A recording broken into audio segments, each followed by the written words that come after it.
Oi pessoal, tudo bem? Meu nome é Rafaela Romano, eu sou editora-chefe do Cointelegraph e todas as semanas a gente conta para vocês quais foram os acontecimentos mais importantes do setor, né?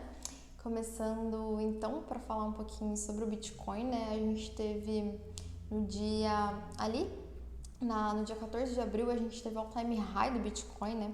Que foi negociado a US$ 64.000. Foi uma marca bem expressiva assim para o setor, né? Mas no domingo passado a gente teve uma queda bem expressiva. O Bitcoin foi negociado abaixo dos US$ 47.000, né? Durante a semana a gente teve o ativo disputando ali um pouco o preço, ele foi negociado um pouco abaixo, um pouco acima, mas ele ficou bem posicionado ali na área dos 50, US$ 48.000, né? Em relação ao mercado brasileiro, né, por conta da diferença do câmbio que a gente tem com o dólar, essa queda representou uma perda, né, de mais de R$ 100.000 para o mercado do Bitcoin, né? Então foi realmente uma queda expressiva assim no setor, e isso levantou todas as questões sobre o que poderia ter motivado essa queda no preço, né? A gente teve duas grandes hipóteses fundamentalistas, digamos assim. Uma delas é em relação ao hash rate do Bitcoin, né? Grande parte da mineração do Bitcoin está na China atualmente, e a gente teve uma interrupção do fornecimento de energia para as mineradoras chinesas por conta de um problema na mineração do ouro aí, né? Então a gente teve um processo de corte de energia. Isso fez com que as maiores pools do mundo perdessem aproximadamente 20% do hash rate. Isso foi apontado como um dos motivadores da possível queda do preço do Bitcoin, né? Uma segunda motivação, mas que veio um pouco depois ali, que seria uma hipótese para mostrar porque o preço continuou caindo e não conseguiu se recuperar, foi em relação à taxação que o Biden anunciou dos novos impostos para grandes fortunas, né? Para agora subiu, né, a taxação das pessoas com grande patrimônio líquido, né? Então isso foi apontado como um dos motivadores. Porém, entretanto, contudo, a gente sabe, né, quem já viveu o mercado de altas passadas, né, a gente sabe que em 2017, por exemplo, foi muito comum queda de mais de 35% do preço, né? Essa queda não chegou nos patamares, ela ficou ali entre os 25%, então digamos que é bem comum que a gente veja esse processo de queda quando o preço dá uma esticada muito grande, né?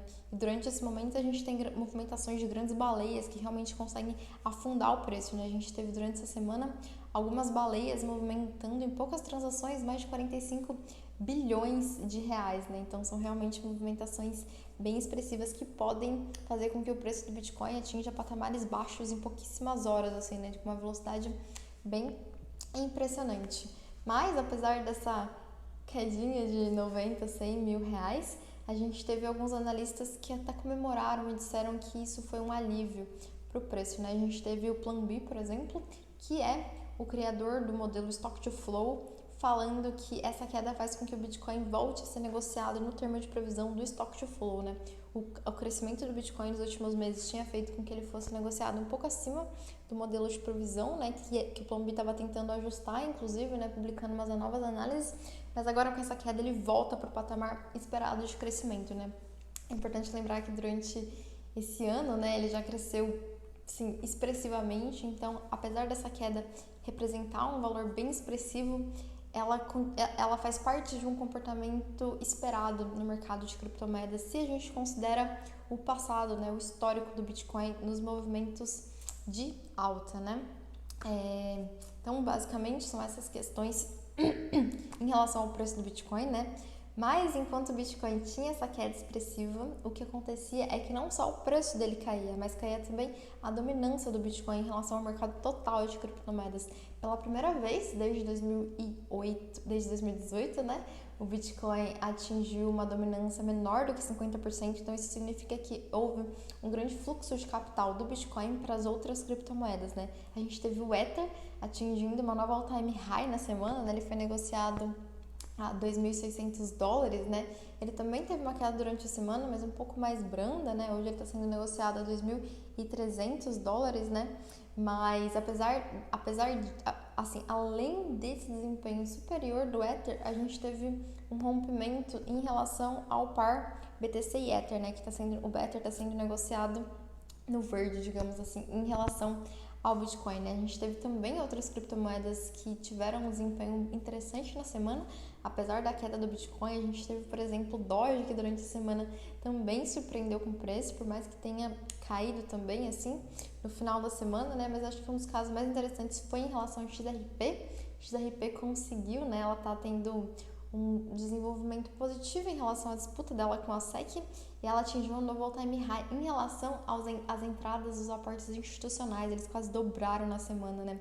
Foram 33 milhões de dólares fluindo dos institucionais para a Ripple. Isso aumentou a quantidade de XRP sobre gestão a níveis realmente impressionantes, né? Em relação aos institucionais, a gente teve o WeWork anunciando que agora ela aceita pagamentos de criptomoedas para os seus respectivos escritórios, né? Então, eu acho que é bem interessante a gente esperar para ver o que vai acontecer quando essa pandemia acabar e a gente ter esse monte de empresas imobiliárias aceitando criptomoedas como meio de pagamento, né? E ela também, né, faz parte das empresas que vai manter sobre gestão o Bitcoin ou as criptomoedas que forem pagas para ela, né? Em relação ao Brasil, a gente teve a Hashdex anunciando que conseguiu arrecadar mais de 600 milhões, né, para o lançamento do ETF, que acontece amanhã, segunda-feira, né? Então a gente vai ter o lançamento do primeiro ETF de criptomoedas do Brasil na Bolsa de Valores segunda-feira. Vai ser um evento bem animado para a gente assistir, né? Essa semana a gente comemorou o Dia da Terra, né, em que várias instituições, empresas se juntam para fazer uma discussão sobre quais vão ser os planos de combate aos problemas ambientais que a gente está vivendo, né? E a gente teve várias empresas anunciando parcerias com tokenização para zerar os créditos de carbono dela, né? A gente teve 3 casos interessantes. Um deles foi do iFood junto com o banco C6 anunciando uma parceria com a Moss para comprar os créditos de carbono e conseguir zerarem a emissão deles, né? Zerarem a emissão não, né? Conseguirem neutralizar, digamos assim, a emissão comprando os créditos de carbono tokenizado. E a gente teve também o anúncio de uma parceria com a Moss e a Nescafé anunciando a primeira cafeteria do mundo, né? Em que é possível você comprar créditos de carbono além do seu café, né? A gente teve também a Foxbit anunciando o Foxbit Business, focado para empresas e institucionais que queiram ter exposição às criptomoedas de uma forma um pouco mais segura, digamos assim, né? Um pouco mais regulamentada. E para terminar, a gente tem semana que vem o Crypto Week, um evento bem grande, bem importante do setor, em que reúne vários nomes do mercado de criptomoedas, né? Então vai ser bem interessante. Lembrando vocês que todas as matérias, os links e coisas são sempre publicados no Cointelegraph no Melhor da Semana, então se alguma notícia chamou mais atenção, é só ir lá que vai ter tudo detalhado, tá? Espero que vocês fiquem bem e a gente se encontra na próxima semana. Beijos!